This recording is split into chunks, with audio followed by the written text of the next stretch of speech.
भाई पर भाई टूटेंगे, विषबाण बूंद से छूटेंगे। दुर्योधन युद्ध ऐसा होगा फिर कभी नहीं जैसा होगा। महाभारत के परिप्रेक्ष्य में महाकवि रामधारी सिंह दिनकर की कविता की कुछ लाइंस थी, लेकिन ये लाइंस रांची के चूटिया इलाके में बिल्कुल अक्षरशः सही। असल में यहां पर जमीन का पारिवारिक विवाद है। एक तरफ कुछ बहनें और एक भाई हैं, और दूसरे तरफ पिताजी चूंकि उन लड़कियों के नहीं है, तो भाई उनके पिताजी के ममेरे भाई के बेटे हैं। अब इन लड़कियों ने आज एक प्रेस कॉन्फ्रेंस किया। चूटिया इलाके का ये मामला है। इन लड़कियों ने प्रेस कॉन्फ्रेंस कर चूटिया पुलिस से, रांची एसएसपी से इंसाफ की गुहार लगाई है।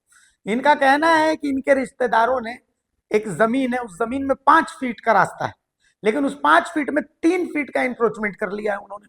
और इंक्रोचमेंट के बाद उन्होंने यहाँ पर एक किसी लड़की को बुलाया हुआ है जो वहीं पर चाउमीन की दुकान करती है। अब इस लड़की का काम ही है इन बहनों को मारना, पीटना, इनसे लड़ाई करना, गाली गलौज करना। उन्होंने अपनी जान को भी खतरा बताया, कहा कि हमारे ऊपर 3 बार हमला हो चुका है। पूरा जो उन्होंने घटनाक्रम है, पूरा जो घटनाक्रम है, उन्होंने एक प्रेस कॉन्फ्रेंस के माध्यम से मीडिया के सामने रखा है। आप एक बार सुनिए इस प्रेस कॉन्फ्रेंस को, आपको समझ में आएगा कि रिश्तों की जो डोर है वो आजकल कितनी कमजोर हो गई। ये प्रेस कॉन्फ्रेंस सुनिए। कर्मियों का धन्यवाद कि आप लोग यहाँ पे आए। ये प्रेस कॉन्फ्रेंस रखने का मेरा मुद्दा ये था कि हमारे फैमिली के साथ मारपीट बहुत ज़्यादा हो चुका है। ये 3 बार मर्डर करने का धमकी और 3 बार हमले करने की कोशिश और हमला किया जा चुका है। दूसरी चीज़ की ये ज़मीन विवाद है। पहला ज़मीन विवाद ये लगभग 1 साल हो चुका है, 7-8 महीना हो चुका है, जिस पे मैं अपोजिशन पार्टी पे केस की हूँ।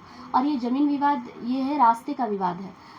हमारा ज़मीन में, आप ज़मीन का पेपर देख सकते हैं, हमारे ज़मीन में ये साफ लिखा हुआ है कि, मैं पेपर दिखा देती हूँ, बता देना क्या लिखा। ज़मीन में साफ लिखा हुआ है कि आप 5 डिसमिल, ये है, 1 सेकंड रुक जाइए,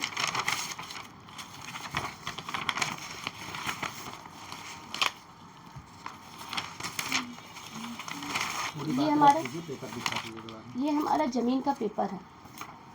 आप लोग ध्यान से देखिएगा तो इस ज़मीन में साफ शब्दों में लिखा हुआ है 5 डिसमिल रास्ता है। तो ये 5 फीट रास्ता है, सॉरी 5 फीट रास्ता है। यहाँ पे प्रॉब्लम क्या हो रहा है कि 5 फीट रास्ता जब हम लोगों का है तो अपोजिशन पार्टी 3 फीट में ही पिल्लर खड़ा कर दिया है, और 3 फीट जब पिल्लर खड़ा किया है तो उसको फिर ऊपर से ढलाई कर दिया है। ठीक है, मैं अपने घर की अकेली बड़ी बेटी हूँ और मेरे फादर नहीं है, और हम लोग 3 बहन 1 भाई है, जिसके कारण घर का सारा 15-20 साल से मैं ही संभाल रही हूँ। लेकिन जब आप बोलते हैं ना कि घर की बड़ी बेटी माँ के समान होती है, और छोटे से ही मैं अपने भाई बहन को पाल पोस के बड़ा की हूँ, तो जिम्मेदारी मुझ पे बहुत ज़्यादा है। घर में ऑफिस जाती हूँ, घर में मेरे भाई बहन लोग घर पे रहते, कब किस समय क्या हमला हो जाए कुछ नहीं कहा जा सकता। ये एक तरह से प्रेस कॉन्फ्रेंस ये जरिया है कि मेरी पुकार सुन सके और सच्चाई सामने आ सके। ये लगभग 3 बार हमला हो चुका है। इससे पहले मुझ पे ये हमला हुआ था, ठीक है, जिस पे मैं थाना गई थी, एप्लीकेशन दी थी, लेकिन कार्रवाई चल रही है। बट अपोजिशन पार्टी, यहाँ पे मुद्दा ये हुआ कि अपोजिशन पार्टी एक लड़की हायर किया हुआ है जो अपने घर में दुकान दिया हुआ है, जो चौमिन बेचवाने का काम करता है। ठीक है, उस लड़की को मैं कभी नहीं देखी हूँ, कभी नहीं जानती हूँ, और वो लड़की रांची की नहीं है, वो कहीं बाहर से आई हुई है। अब कहाँ से आई हो वो हम लोगों को नहीं पता, बट यहाँ चौमिन बेचने का काम करती है। और 3 बार हम लोगों पे हमला हो चुका। मेरे भाई पे ये धमकी देती है कि रेप केस पे फंसा देंगे, खुद से कपड़ा कभी फाड़ लेती है, खुद से। अंत तब हो गया जब मैं शनिवार को शाम को 7 बजे ऑफिस से घर लौटी, तो अचानक मेरे को ये कमेंट मिलता है, जब मैं घर घुस रही थी गेट पे, तो वो चौमिन का बर्तन धो रही थी, तो अचानक मेरे पे कमेंट आता है कि आ गई डी टाइप का गाली उसने मेरे को प्रयोग किया। हम लोग एक प्रतिष्ठित फैमिली से आते हैं, इस तरह का गाली हमारे लिए बहुत बड़ी चीज़ होती है, और हम लोगों ने आज तक इस तरह का गाली कभी नहीं सुना अपने लिए। बात यहाँ पे ये होती है कि गाली चलो ठीक है, फिर मैंने, अगर उस लड़की का क्या है, एक मैंने नोटिस किया है कि आपको पहले वो गाली देगी, उसके बाद आप जब उससे सवाल करोगे कि गाली आपने क्यों दिया, तो वो शारीरिक हमला करेगी। ये 3 बार मैंने जो भी हमला हुआ है, ये 3 बार मैंने नोटिस किया है। कल भी मैं सैटरडे को जब मैं घर पहुंची तो इस तरीके से मेरे ऊपर हमला नहीं हो पाया, क्योंकि मैं जब उससे पूछी, तब तक मैं पूछने के बाद मैं इधर आ गई, ठीक है, बहस वाला इधर आ गई, वो कुछ नहीं। उसके बाद वो मौके की तलाश में थी, जबकि उसको मौका नहीं मिला मेरे बाल खींचने का। मेरी सिस्टर मिल गई, वो उसको बाल खींच के घर से और पूरा रोड तक लेके आई। जब आप पूरे गली से आप किसी लड़की को रोड तक बाल खींच के घसीट के लाते हैं तो पूरा हाथ में चोट और आगे का पूरा बाल उड़ गया है। ये एक प्लास्टिक बाल में लेके घूम रही हूँ, आप बाल को भी देख लीजिएगा, ठीक है। मेरी मम्मी के साड़ी को भी फाड़ा गया और मेरी मम्मी को भी रोड में घसीट के मारा गया। बात ये है कि हमारे ख़ानदान में कभी बेटी बहू को इस तरीके से मारा नहीं जाता। लड़की घर की लक्ष्मी होती है और इस तरीके से हम लोगों को बचपन से सिखाया गया है।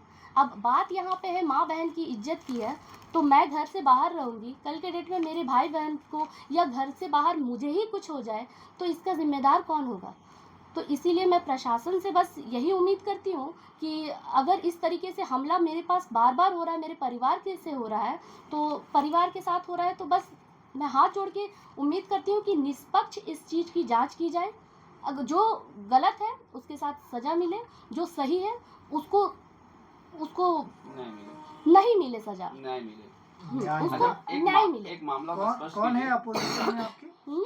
अपोजिशन में कौन लोग हैं वो अपोजिशन वाले ऐसे रिश्तेदारी अब कुछ नहीं बोला जा सकता, बट मेरे पापा के मेरे भाई हुए, वो लोग 3 बेटा हैं और हम लोग 3 बहन हैं। और हमारे घर में कोई वैसा गार्जियन नहीं है, बस इसीलिए हम लोगों को लड़की कह के सताया जा रहा है। आपने बताया इससे पहले भी 2-3 बार ये मामला हो चुका है, ये पुलिसिया कार्रवाई हुई कि नहीं हुई, या फिर इसी तरह से आप लोग? इससे पहले मारपीट को लेके कोई कार्रवाई नहीं हुई, बट मैं आभार व्यक्त करती हूँ एसएसपी राजीव रंजन सर का। जब ये लोग स्टेटस को कंटिन्यू डे 1 से लगा हुआ है, एसडीओ कोर्ट में जो हमारा केस चल रहा है उस पर डे 1 से स्टेटस को लगा हुआ है। स्टेटस को का आप ये पेपर देख सकते हैं, ये आप देखिए थोड़ा गौर से, ये स्टेटस को का डेट का टिल डेट आपको दिखाएगा 17 मार्च का हम लोग का फिर से डेट है। तो आप जब देख रहे हैं कि स्टेटस को लगा हुआ है, तो बस इतना मैं जानती हूँ, जहाँ तक मैं भी थोड़ा बहुत पढ़ाई की हूँ, तो पता है कि थाना में इतना हक होता है, थाना को इतना अधिकार होता है कि अगर किसी ज़मीन पे कोर्ट से स्टेटस को लगा हुआ है तो उस ज़मीन पे कार्रवाई काम नहीं हो सकता है। बट आज के डेट में पूरा ज़मीन समतल ज़मीन में वहाँ पे ढलाई का काम हो चुका है, ऊपर से गली को पूरा ढलाई कर दिया गया है, रास्ता को। अब आप बताइए कि मैं वहाँ आना जाना कर रही हूँ, बाहर में चौमीन दुकान लगा दिया गया है और चौमीन वाली जो भी बर्तन धोती है वो गली में धोती है, तो मेन जो गली है उसमें आप बर्तन धो रहे हैं तो हम लोग आएंगे जाएंगे कहाँ? पुलिस प्रशासन से न्याय की मांग कर रहे हैं? मैं बस पुलिस प्रशासन से और पूनम कुजूर मैम से न्याय की मांग कर रही हूँ। वो लड़की जो मेरे फैमिली को मारी, उसके बाद जब मैं थाना जा रही थी तो उससे पहले वो पहुंची थाना, क्योंकि मेरी मम्मी जैसे मेरी मम्मी को मारा गया तो मेरी मम्मी का पूरा फेस तिरछा हो गया है। तो ट्रीटमेंट के लिए अभी मैं एक अकेली नौकरी करने वाली लड़की, इतना ट्रीटमेंट के लिए मैं पैसा कहाँ से लाऊंगी? अभी इसका इलाज में मेरे को परेशानी हो रहा है, अभी मम्मी का इलाज मेरे को कराना है, क्योंकि उनको ब्रेन से क्या हुआ है क्या नहीं, फेस मम्मी का तिरछा हो चुका है पूरा। मेरे पे हमला हुआ, मैं अपना इलाज कराई, ठीक है।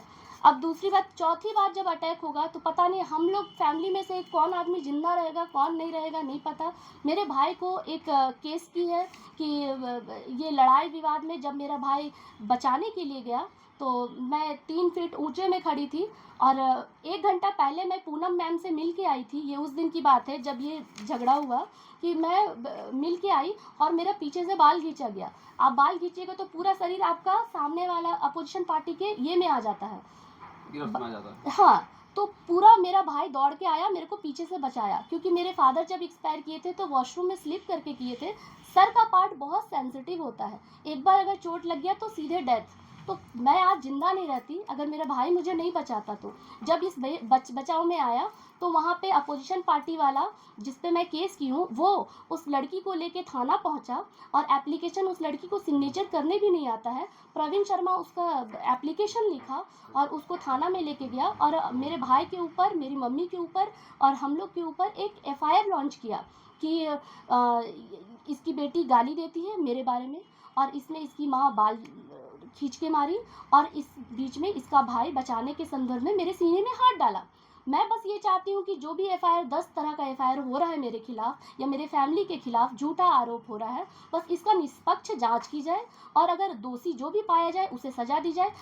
7 तारीख को जब शनिवार को वो लड़की खुद से अपना सर फोड़ के, और उसके बाद हो रहा है, चुटिया हमारा बहुत ही प्रतिष्ठित जगह है और इस तरह से चुटिया में किसी बेटी बहू के साथ, क्या किसी भी इंसान के साथ, किसी बच्चे के साथ भी ऐसा नहीं होना चाहिए। ये एप्लीकेशन है जिसपे ये थाना का रिसीविंग है, आप देख सकते हैं, मैंने दिया है, ठीक है। ये भी एसएसपी और एसपी सर के पास नहीं पहुंचा है क्योंकि ये रिसेंट का हमला है, लेकिन बस मैं ये प्रेस कॉन्फ्रेंस रखने का मेरा ये है कि कल को मेरे पे भी हमला हो सकता है दोबारा। चौथा बार जब हमला होगा तो हम लोग के परिवार का कौन आदमी जिंदा बचेगा, कौन आदमी मर जाएगा, कुछ नहीं कहा जा सकता। बस मैं ये एक्शन हुआ है मेरा कि एसएसपी सर राजीव रंजन मेरी एक बात को सुने हैं, मेरी बात को सुन 2 मिनट के लिए बैठे, सुने और तुरंत वहाँ जो स्टेटस को लगा हुआ था उस ज़मीन पे काम रुकवाए हैं। और उसके बाद अभी जो हमला हो रहा है ये उनके कान तक नहीं पहुंचा है, बट मैं उनसे मिलूंगी, मैं जाऊंगी, बात करूंगी, इसका क्या हाल है वो देखा जाएगा कि क्या लगभग सब आप लोगों का जमीन विवाद में 1 साल से लड़ाई चल रही है। इस पूरे मामले में जिला प्रशासन का क्या एक्शन रहा, क्या रोल रहा, क्या आप लोगों को इंसाफ मिला कि नहीं मिला? देखिए ये सारा जो भी रोल रहा, जो केस रहा, मारपीट हो रहा है, इसमें अभी तक अगर बोला जाए तो न्याय नहीं मिला है अभी तक। नाराज है मतलब एक जिला प्रशासन से आप लोग?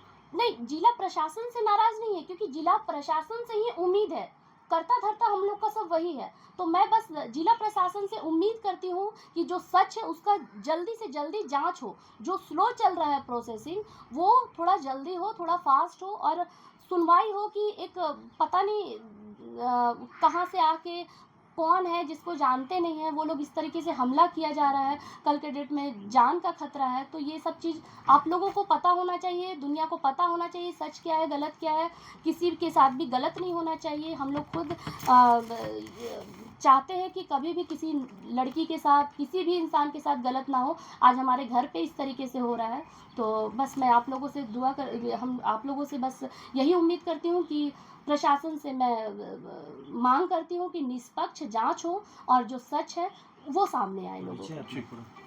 अपना पूरा परिचय बता दीजिए। मैं मुस्कान शर्मा चुटिया की निवासी हूँ। कौन है वो बताएं। विपक्ष पार्टी मेरे पापा के ममेरे भाई है, प्रवीण शर्मा, मनीष शर्मा और नैतिक शर्मा। ये तीनों अपने घर में बेटे हैं और हम लोग 3 बहन हो जाते हैं। तो मतलब एक होता है कि लड़की को, भाड़े की लड़की को मतलब कुछ पैसा उसा दिए होंगे, कोई लड़की क्यों उनका हेल्प करेगी। और जिस लड़की को मैं जानती नहीं, मेरे खानदान नहीं जानते, वो मेरे से बिना मतलब का पोक करके लड़ाई क्यों करना, ये भी तो लोगों को समझ में आता है ना। तो इसलिए मेरे को लगता है कि हम लोग लड़की है और मतलब हम लोग लड़की है क्या, वो लड़की के थ्रू हम लोग से मार खिलवा रहा है, ताकि अगर वो लोग एक लड़का होके एक लड़की को मारेगा तो शायद हो सकता है कानून ज़्यादा सीरियस होके क्या नाम ले है? इस कौन चीज़। लोग हैं ये लोग आपके जो रिलेशन में है? कौन है नाम? ये मेरे पापा के ममेरे भाई हैं, नाम प्रवीण क्या शर्मा, मनीष शर्मा और नैतिक शर्मा। ठीक। और लड़की का नाम क्या है? सपना कुमारी, जो यहाँ की लोकल नहीं है, ये झारखंड की भी नहीं मेरे को लगती है। अच्छा, तो हो सकता है कि अभी जो केस हो रहा है, पिछले बार जो लड़ाई हुआ जिस पे मेरे पे हमला हुआ था, जिस पे मेरे को काफ़ी चोट आई थी, तो ये लड़ाई भी उसी की तरफ से बाल खींच के स्टार्टिंग हुआ था। लेकिन केस जब थाने में किया गया तो केस ये लिखा गया था कि मुस्कान शर्मा, जैसे कि मैं उसको गाली गलौज करती हूँ दिन भर, क्योंकि मैं दिन भर ऑफिस में रहती हूँ, मेरे को ये सब। उसके बाद फिर मेरी मम्मी उसका बाल नोची है, ये कहा गया, जबकि मेरी मम्मी बीमार पड़ी हुई थी। तीसरी बात ये बोला गया कि बीच बिचाव में मेरा भाई, जो कि स्टूडेंट है, अभी पढ़ाई कर रहा है, छोटा है, वो उसके सीने में हाथ डाला। तो एक लड़की के सीने में हाथ डाला, अगर ये प्रशासन सुनेगा तो तुरंत लड़कों पे एक्शन होते हैं। तो ये मेरे भाई को फंसाने का भी एक जरिया है, जिसपे वो मुंह से बोली कि मैं खुद तुम्हें रेप केस में फंसाऊंगी, और वो एफआईआर कर चुकी है, जिसपे हम लोग रिप्लाई अभी देना है, क्योंकि मेरे पास रिसेंट ही 10 दिन पहले नोटिस आया है।